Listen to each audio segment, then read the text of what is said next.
बिस्मिल्लाहिर्रहमानिर्रहीम। अस्सलाम वालेकुम नादरीन, आप यूट्यूब चैनल देख रहे हैं। मैं इमरान खान हूँ। लाहौर समेत पूरे पंजाब के अंदर जो है वो जालिमाना क्रैकडाउन जारी है और ये क्रैकडाउन PMLN जो खुद को एक जमहूरी पार्टी कहती है उन्होंने किया हुआ। एस्टेब्लिशमेंट का आशीर्वाद है उनके साथ, तो तबाही फेरी हुई है इन लोगों ने। और पाकिस्तान तहरीक इंसाफ का कोई झंडा उठा ले, कोई इमरान खान की तस्वीर उठा ले, कोई नारा लगा ले, कोई किसी जगह पे भी पाकिस्तान तहरीक इंसाफ के साथ किसी किस्म की वाबस्तगी रखे या इमरान खान साहब को बतौर लीडर सपोर्ट करने की कोशिश करे तो उसको निशाने इबरत बनाते हैं।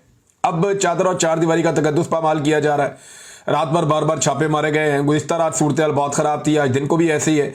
बड़ी अजीबोगरीब सिचुएशन है पंजाब में, यानी हमने कभी पहले ऐसे देखा नहीं डिक्टेटरशिप के अलावा।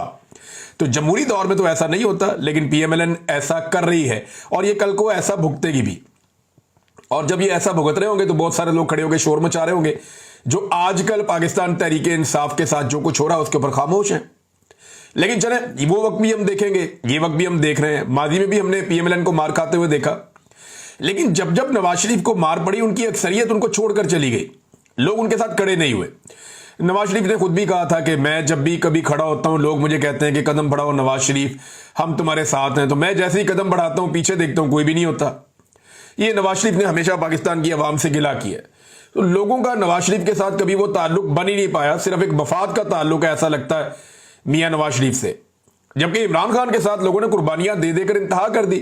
ना इमरान खान किसी को कुछ देता है, ना कोई उसके साथ कोई मफाद है, लेकिन इसके बावजूद इमरान खान के साथ पाकिस्तानी कौम खड़ी है और वो हकीकी आज़ादी की लड़ाई इमरान खान के साथ मिलकर लड़ना चाहते हैं।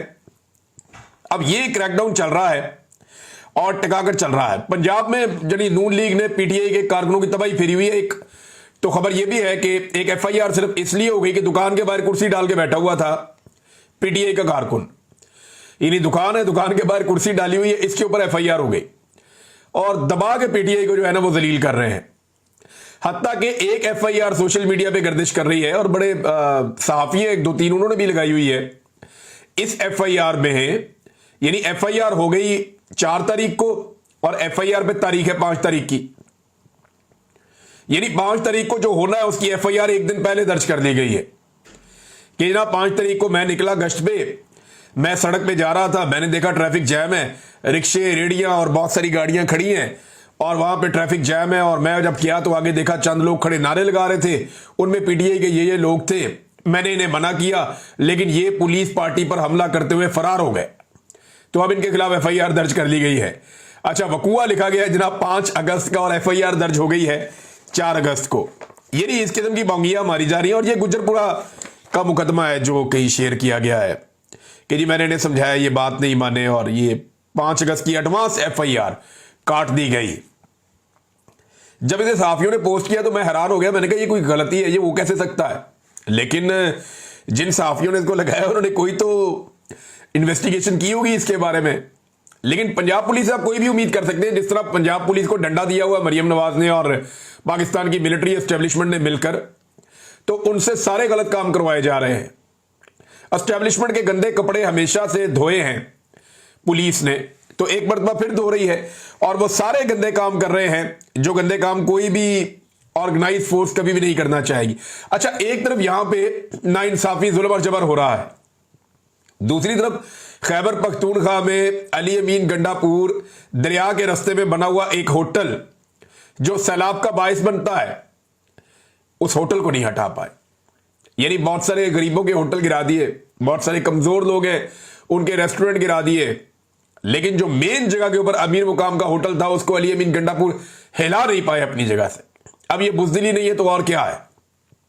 एक तरफ मरियम नवाज ने तबाही फेरी हुई है, PTI की जो चीज मिले, फैक्ट्री मिले, घर मिले, इमारत मिले, होटल मिले, बिल्डिंग मिले, सब तबाह कर दो, गिरा दो।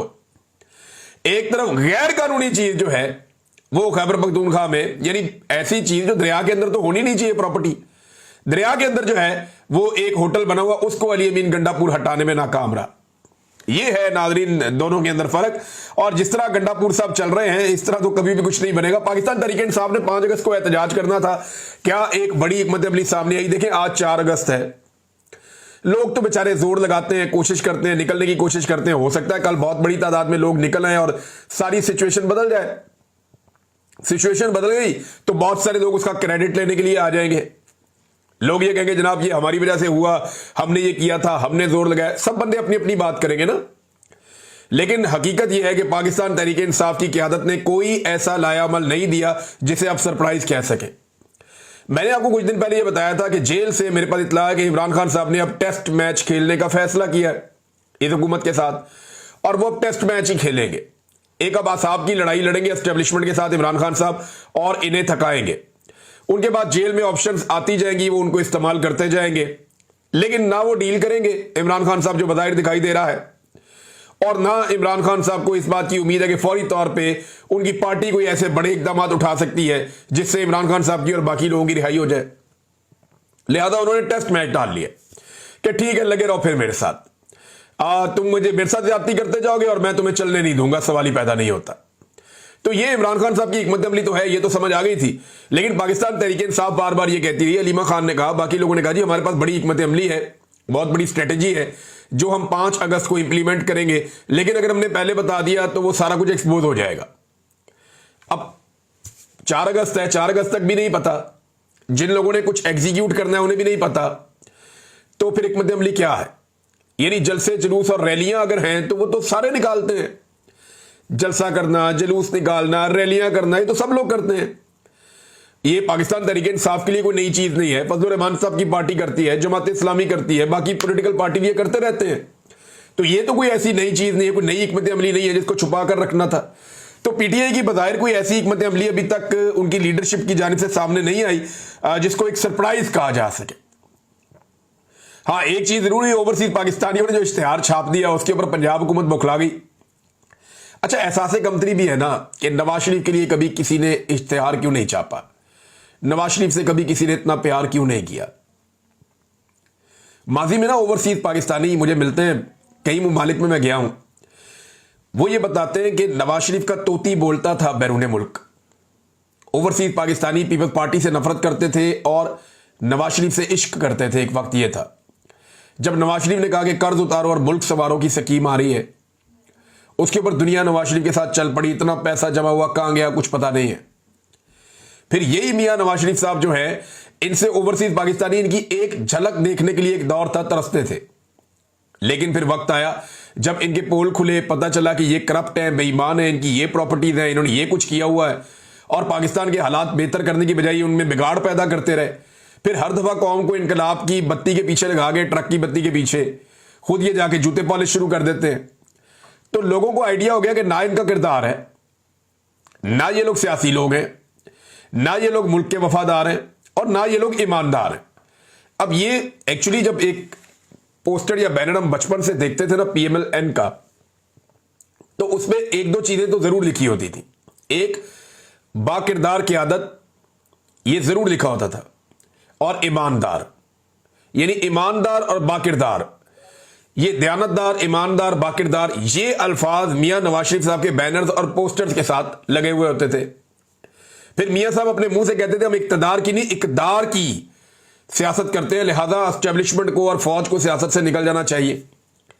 आज मियां साहब और उनके सारे लटरम पटरम ये मिलकर कहते हैं जी हमें बड़ा फख्र है इस बात के ऊपर कि हम एक हाइब्रिड मॉडल लेकर आए। हाइब्रिड का लफ्जी मतलब है दोगला, कि हम एक दोगला निजाम लेकर आए जिसमें हुकूमत कोई और कर रहा है और सामने हम बैठे हुए स्टीयरिंग के ऊपर। यानी ऐसा महसूस हो रहा है जैसे कि हमें सिर्फ बिठाया गया है स्टीयरिंग पे सिर्फ शो शा के लिए, पीछे से हुकूमत तो कोई और चला रहा है, ड्राइव तो कोई और कर रहा है, हम तो ड्राइव नहीं कर रहे। तो ये दोगला निजाम आज बड़े फख्र से ये कहते हैं जनाब हमें फख्र है कि हम ये कर रहे हैं, फौज हुकूमत चला रही है, हम जनाब उनके पीछे बैठे हुए सिर्फ अपना चेहरा लेकर, हम ना 3 में ना 13 में। तो मियां साहब ने अपनी इज्जत खुद गंवा ली। वही ओवरसीज जो कल तक मियां साहब के नाम की माला जपते थे, आज वो मियां साहब को मुंह नहीं लगाते। उन्हीं शहरों में जहां मियां नवाज शरीफ साहब की एक झलक देखने के लिए लोग तरसते थे, आज उन्हीं शहरों के अंदर मियां नवाज शरीफ साहब अपनी खिड़की खोल के बाहर मुंह नहीं निकाल सकते कि कोई गंदा अंडा ही ना मार दे। यानी इतनी अजीबोगरीब सूरत हाल इनके साथ क्यों हो गई? देखिए, एक इश्तिहार को लेकर ये बेचारे परेशान हो गए जो ओवरसीज पाकिस्तानियों ने न्यूयॉर्क टाइम के अंदर लगवाया। न्यूयॉर्क टाइम के अंदर इश्तिहार लगवाया, ये इतने बौखला गए कि इनकी वज़ीर इत्तलात आके बैठी। उन्होंने कहा जी कि ये $1,80,00,000 का इश्तिहार, $1,80,00,000। ये तो बहुत अरबों रुपए बनते हैं। तो क्या न्यूयॉर्क टाइम में अरबों रुपए का इश्तेहार छपता है? मैंने उसको चेक किया तो वो पता चल गया ये कोई 1-1.5 लाख से शुरू होता है। मैक्सिमम इश्तेहार जो सबसे महंगा वाला है वो $2.5 लाख तक जाता है। इससे महंगा तो ये होता ही नहीं इश्तेहार। और जो इमरान खान साहब ने इश्तेहार छापा ये मैक्सिमम $1 लाख $1.5 लाख का होगा। इससे ऊपर क्या होगा? तो $1-1.5 लाख तो ओवरसीज पाकिस्तानी इमरान खान के ऊपर से वार के फेंक देते हैं। भाई इमरान खान ब्रांड है, लोग उससे प्यार करते हैं, उस पर जान निछावर करते हैं। आपको 3 साल हो गए, आप मिलिट्री एस्टेब्लिशमेंट के साथ मिलकर उसको पीस रहे हैं, उसको मार रहे हैं, उसको तबाह कर रहे हैं। आप उसका कुछ भी नहीं बिगाड़ सके। लोग आज भी उसके साथ खड़े हैं। जिस दिन पाकिस्तान में फ्री एंड फेयर इलेक्शन हो गया या जिस दिन फौज को न्यूट्रलाइज कर दिया पाकिस्तान की अवाम ने, उस दिन आपको अपनी जो पहले 17 सीटें मिली है शायद वो भी ना मिले। बल्कि कुछ जो सीनियर सियासतदान है वो ये दावा कर रहे हैं कि पहले तो इनको 17 सीटें मिल गई थी, अब इलेक्शन करवा लें, इनको वो 17 सीटें भी नहीं मिलनी, इनका बेड़े गर्क हो गया। अब इनकी शक्ल नहीं देखना चाहती जो हरकतें इन्होंने पाकिस्तानियों के साथ कर दी हैं। और इनके अपने लोग मुंह छुपाते फिर रहे हैं बेचारे। ये सारा कुछ मियां नवाज शरीफ साहब ने मेहरबानी की है। बहरहाल ये इतने परेशान हो गए एक इश्तिहार पे जिसके पैसे अवाम ने दिए हैं। यानी लोगों ने अपनी मर्जी से इश्तिहार छापा, जिसकी मर्जी शक्ल छापे। अब नवाज शरीफ की नहीं छापते क्या करें? वो इमरान खान को पसंद करते हैं, उसके बारे में बात करते हैं, उसके बारे में इश्तिहार छापते हैं, उसके लिए एहतजाज करने निकलते हैं। लंदन के अंदर एहतजाज हुआ है, देख के यहां हैरत होती है कि पूरी की पूरी पीडीएम मिलकर एस्टेब्लिशमेंट को साथ भी मिला ले तो लंदन में 10 डाउनिंग स्ट्रीट के बाहर वो इससे आधे बंदे इकट्ठे नहीं कर सकते मिलके। लेकिन इमरान खान साहब की एक छोटी सी कॉल के ऊपर उनका एक अदना सा कारकुन कहता है कि आ जाओ, तो सारे पहुंच जाते हैं 10 डाउनिंग स्ट्रीट के बाहर, ओवरसीज पाकिस्तानी। तो ये नादरीन इमरान खान साहब की बात तो है, ब्रांड तो वो है। अब उसका मुकाबला नहीं ये कर पाते, और उसका मुकाबला करने के लिए ये अवाम का पैसा इस्तेमाल करते हैं इश्तिहारों में लगाने के लिए। एक बहुत अजीब चीज मैं आपको बता रहा हूं, जितना भी सरकारी पैसे से बोर्ड लग रहे हैं, बैनर्स लग रहे हैं, होर्डिंग्स लग रहे हैं, जितनी भी प्रमोशन हो रही है 14 अगस्त 1947 यौम आजादी के हवाले से जितनी प्रमोशन हो रही है, उसमें मैं ये लगातार देख रहा हूं कि आसिम मुनीर की तस्वीर है, नवाज शरीफ मरियम नवाज की तस्वीर है और शहबाज शरीफ की तस्वीर है। उसके अंदर से अल्लामा इकबाल और कायदे आज़म गायब हैं। अब मेरा सवाल यह है कि क्या मौजूदा एस्टेब्लिशमेंट ने और उनके ये जो टाउट्स हैं, इन्होंने मिलकर यह फैसला कर दिया है कि कायदे आज़म और अल्लामा इकबाल को बाहर रखना है इन सारे मामलात से? तो मैं इन्हें वार्निंग दे रहा हूं कि अपनी तबीयत ठीक कर लो और बंदे दे पुत्र बन जाओ, और कायदे आज़म और अल्लामा इकबाल की फोटोज लगाएं आप। ये जितने सरकारी लोग ये गंद मार रहे हैं ना कि कायदे आज़म और अल्लामा इकबाल की जगह पे वो ये करप्ट सियासतदानों को और फील्ड मार्शल को लगा रहे हैं सड़कों के ऊपर, जगह जगह के ऊपर, तो आप नफरत में इजाफा कर रहे हैं। 14 अगस्त 1947 पाकिस्तान आजाद हुआ था, बानिया पाकिस्तान एक ही था, कायदे आज़म मोहम्मद अली जिन्नाह। ये लोग तो तब पैदा भी नहीं हुए थे जिनके आप बैनर और पोस्टर लगाते चले जा रहे हैं। तो मेरे ख्याल में होश के नाखून लें और ये गंदी और गलीज हरकतें बंद करें। सरकारी पैसे का इस्तेमाल उस काम के लिए करें जिस काम को अवाम अप्रिशिएट करे। ये नई चीज मैं एक पहली मर्तबा देख रहा हूं कि कायदे आज़म मोहम्मद अली जिन्नाह और अल्लामा इकबाल रहमतुल्लाह अलैह और बाकी जो लोग बानियाने पाकिस्तान है उन लोगों की फोटोज नहीं लगा रहे ये लोग, और सरकारी पैसा इस्तेमाल कर रहे हैं। ये किसी का जाती पैसा नहीं है, सरकारी पैसा है। यानी इमरान खान का इश्तिहार अगर पब्लिक के अपने पैसे से लगे, लोग खुद अपनी मर्जी से लगाएं, तो वह इन्हें तकलीफ होती है। लेकिन जब ये अवाम का पैसा इस्तेमाल करते हैं, जो टैक्स का पैसा है, टैक्स पेयर्स का, उसको इस्तेमाल करते हैं और वहां पे ये अपनी जाती तशहीर करते हैं, वहां इन्हें तकलीफ नहीं होती। वो बहुत सारी मिसालें और भी हैं, मैं आपके सामने रख सकता हूं। लेकिन एक और खबर है, ये सरफराज जोगर साहब हैं, chief justice Islamabad high court. इन्होंने जब नोटिस लिया और ये मामला उनके पास आया, जो मामला है लापता अफराद के लवाहिकीन जो इस्लामाबाद में एहतजाज कर रहे हैं उसके ऊपर, और यानी ये आज के दिन में रखा गया था वहां पे सुनने के लिए। तो इस केस में क्या हुआ मैं आपको बताऊंगा, आप हैरान हो जाएंगे। हमें पहले ऐसे लगा कि इस्लामाबाद हाई कोर्ट जो है वहां पे एक लार्जर बेंच केस सुन रहा था, जो जबरी तौर पे गुमशुदगियां होती हैं या लापता अफराद का एक केस है, वो वहां पे लगा हुआ था। लेकिन वो बेंच टूट गया था। अब एक नया बेंच तश्कील देना था ताकि लवाहिकीन को इंसाफ मिले। तो हमें ऐसा लगा कि चीफ जस्टिस ने बुलाया तो वो बेंच बनाएंगे, लेकिन बेंच बनाने की बजाय उन्होंने कोई और ही काम कर दिया। चीफ जस्टिस साहब ने जो कुछ अदालत के अंदर किया उससे ऐसा लगता है कि वो चाहते हैं कि इसी तरह बस इनको उठाओ यहां से, ये जो बलूचिस्तान से लोग चलकर आए हुए इनको उठाओ यहां से, ये यहां पे कहां पे आके बैठ गए हैं। और पुलिस के ऊपर चीफ जस्टिस गर्म हो गए कि इनको उठाया जाए। डिप्टी कमिश्नर को अहकाम जारी कर दिए कि इनको यहां से उठाया जाए। डिप्टी कमिश्नर ने कहा कोई और इनको जगह दे देते हैं दूर दराज, वहां पर ये चले जाए। यानी कहीं और उनको बैठा देते ने जाके। अब चीफ जस्टिस ने कहा जी मुजाहिरीन के साथ मुज़ाकरात करें और धरना खत्म करवाएं। चीफ जस्टिस साहब ये नहीं सोच रहे कि ये लोग आए क्यों हैं, ये नहीं सोच रहे कि ये वहां पहाड़ों से, चट्टानों से और रेगिस्तानों से उठ के, जहां इंटरनेट नहीं है, जहां पे सहूलियात नहीं है बुनियादी जो जिंदगी की होती हैं, वहां से ये लोग उठकर इतनी दूर इस्लामाबाद क्यों आए। ये हजारों किलोमीटर का फासला तय करके पहुंचे हैं, तो ये सिर्फ यहां पे आगे सड़क पे बैठने के लिए पहुंचे हैं। इनकी बात तो सुने कि ये आए क्यों। आपको इनकी शक्लें बुरी लगती हैं, आपको इनके कपड़े अच्छे नहीं लगते, आपको ये गरीब लगते हैं, कमजोर लगते हैं, आपको इनसे घिन आती होगी, आपको लगता होगा ये कीड़े मकोड़े हैं, लेकिन ये पाकिस्तान के उतने ही शहरी हैं जितने आप शहरी हैं। ये बलूचिस्तान से आए जिनके वसाइल के ऊपर आप पूरी दुनिया में जाके इतराते फिरते हैं कि हमारे पास बड़ी मादनियां आता है, हम आपको ये दे देंगे वो दे देंगे। ये वही बलूचिस्तान के शहरी हैं जिनको आज तक बुनियादी इंसानी हकूक नहीं मिले। आप ये तो चाहते हैं यहां से उठ जाए, ये नहीं चाहते कि ये आए क्यों है। वो वजह खत्म करें ना चीफ जस्टिस साहब। देखें एक दिन आप मर जाएंगे, जब आप मर जाएंगे तो आपके घर वाले आपको दफन कर देंगे। जब आप दफन हो जाएंगे तो फिर आपकी एक नई कहानी शुरू हो जाएगी, आपको हिसाब देना पड़ेगा। और ये मासूम लोग आपका गिरेबान पकड़े, इससे बेहतर है इन्हें इंसाफ दें। ये लोग आपका गिरेबान पकड़ेंगे, ये आपसे सवाल पूछेंगे, तब आपके पास जवाब नहीं होगा। हकूकुल इबाद की तो अल्लाह भी माफी नहीं देता, और आपकी तो बहुत बड़ी जिम्मेदारी है। आपको तो चीफ जस्टिस बना दिया गया है इस्लामाबाद, अब हादसाती तौर पर बना दिया गया है, लेकिन बना दिया गया है, ये आपके गले पड़ गई है। अब आपको इंसाफ तो देना पड़ेगा। अब ये बेचारे लापता इनके लोग हो गए हैं, पूछे उन माओ से जो बेचारी आकर बैठी हुई हैं, वो किसी को शौक है इतनी दूर से बलूचिस्तान से अपना घर बार छोड़ के, अपना काम सब कुछ छोड़ के वो इस्लामाबाद आ गए, यहां सड़कों पे पड़े हुए हैं, सड़कों के ऊपर वो लेटे हुए वहां बैठे हुए बेचारे एहतजाज कर रहे हैं बारिश के अंदर, खराब मौसम के अंदर। किसी मां से पूछे उसकी बेचारे की, वो उसकी आंखें दरवाजे पे लगी हुई होती हैं कि मेरा बेटा पता नहीं कब वापस आएगा। भाई अगर किसी ने कोई जुर्म किया है, अगर किसी ने कोई जुर्म किया है तो अदालत जाने ना, उसको अदालत में पेश करे पकड़ने के बाद। ये तो नहीं हो सकता कि कोई एजेंसी ये फैसला कर ले और वो इंसानों की जिंदगी और उनकी सांसों की मालिक बन जाए कि जनाब हमें लगता है बंदा ठीक नहीं है, पकड़ के अंदर कर दो। भाई इनको तो मैं भी खराब लगता था, मुझे पकड़ के अंदर कर दिया था लंबे अरसे के लिए। तो अगर बेगुनाह आदमी मैं अंदर जा सकता हूं तो बहुत सारे और लोग भी अंदर जा सकते हैं बेगुनाह। इंतजार पंजूथा बेगुनाह था, अहमद फरहाद बेगुनाह था, सभी इब्राहिम साहब बेगुनाह थे, जो आर्या मकबूल जान के साथ हुआ वो भी बेगुनाह थे, जो लोग जबरी तौर पे लापता हुए, मैं चंद मिसालें आपके सामने रख रहा हूं, और बहुत सारे लोग हैं।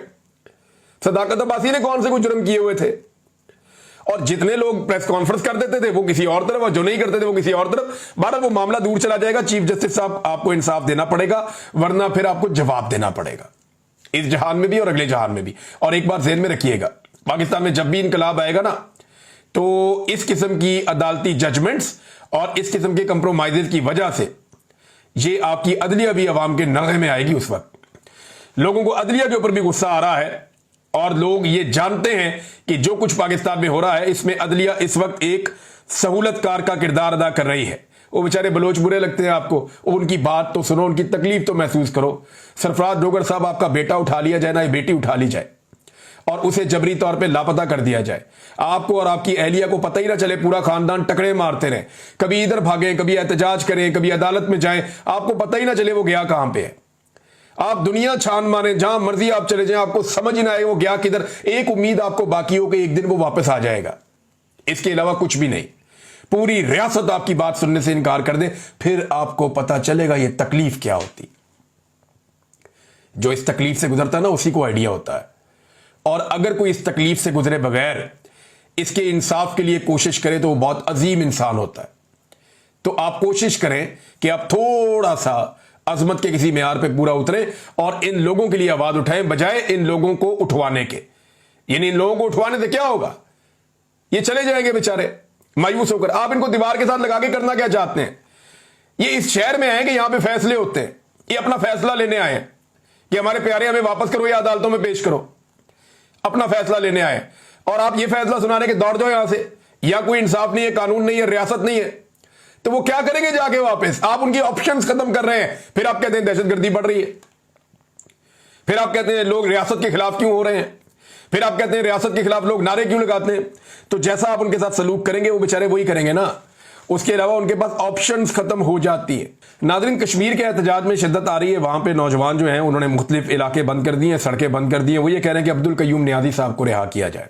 जो साबिक वज़ीर आज़म भी हैं आज़ाद कश्मीर के और पाकिस्तान तहरीक इंसाफ के रहनुमा हैं। उन्हें पुलिस ने गिरफ्तार कर लिया था। अब कारकुनों ने मुख्तलिफ शाहराहें बंद कर दी हैं। पुलिस कोशिश कर रही है कि रास्ते खुल जाएं। कारकुन मान नहीं रहे। वो ये कह रहे हैं 24 घंटे का हमने आपको वक्त दिया था, हम पूरा का पूरा इलाका बंद कर देंगे अगर आपने अब्दुल कयूम नियाज़ी को रिहा ना किया तो। अभी तक तो सूरत हाल जूं की तूं है। जो इसके अंदर फर्दर डेवलपमेंट होगी आपके साथ मैं शेयर करूंगा। मौलाना ज़ियाउर रहमान साहब हैं, ये फजलुर रहमान साहब के भाई हैं। इन्होंने एक दावा किया है, ब्रिगेडियर राशिद नसीर, जिनका यह केस भी एक चल रहा था बरतानिया में, ये ब्रिगेडियर राशिद, अब तो रिटायर फौजी है ये, तो ब्रिगेडियर राशिद नसीर और इसके बारे में अली अमीन गंडापुर के बारे में उन्होंने कुछ इंकशाफ किया है, या आप इल्ज़ाम कह लें। उन्होंने कहा क्या? उन्होंने कहा जी ब्रिगेडियर राशिद नसीर ने गिरफ्तारी के वक्त जब अली अमीन गंडापुर के बाल काटे थे तो इसी वक्त आपसे लिखवा लिया था कि पीटीआई को तोड़ना है। हमें तो मालूम है, पीटीआई वालों को भी इसका किरदार मालूम होना चाहिए। आपने उसी वक्त सौदा कर लिया है जिनके साथ आपने सौदा किया था, अब उनके काम के भी आप नहीं रहे। ये मौलाना ज़ियाउर रहमान साहब फजलुर रहमान साहब के भाई हैं, ये वो दावा कर रहे हैं। अब गंडापुर साहब इसका क्या जवाब देते हैं, उनके भाई क्या जवाब देते हैं? उन्होंने कहा जी बाल जो है वो ब्रिगेडियर राशिद नसीर ने कटवाए थे अली अमीन गंडापुर के। ये मौलाना ज़ियाउर रहमान साहब ने दावा किया है। अच्छा, ये दावा कोई और करेगा तो चुका जाएगा और मार पड़ेगी उसे। कोई भी ये दावा करेगा ना पाकिस्तान में, उसको चुक लेंगे, उसको मारेंगे, कुटेंगे। फजलुर रहमान साहब एस्टेब्लिशमेंट के साथ मिलकर स्टेटस को का हिस्सा रहते हैं, लिहाजा उनके भाई को कोई उंगली भी नहीं लगा सकता। बल्कि जो लोग ज़ेरे अताब आते हैं ना, उनमें से कुछ लोग अब दूसरी पॉलिटिकल पार्टी ज्वाइन करना शुरू हो गए। ऐसे लोग जो पीटीआई के साथ थे लेकिन अब वो पार्टियां चेंज कर रहे हैं, कोई फजलुर रहमान साहब की पार्टी में जा रहा है, कोई पीपल्स पार्टी में जा रहा है। अच्छा, वो कारकुन जो अपनी पार्टी की लीडरशिप से नहीं मिल सकते, वो भी अगर ये कहते हैं ना हम पीटीआई से आ रहे हैं, तो उनकी लीडरशिप उन्हें मिल लेती है। ये आप अजीब चीज देखें, एक फोबिया है ना पाकिस्तान तहरीक इंसाफ का जो पूरे मुल्क में चल रहा है। शुगर माफिया के हवाले से नाज़रीन खबर है, अगले वीलॉग में आपके साथ में शेयर करता हूं। अब तक के लिए इतनी, अपना ख्याल रखिएगा, अपने चैनल का भी अल्लाह हाफिज़।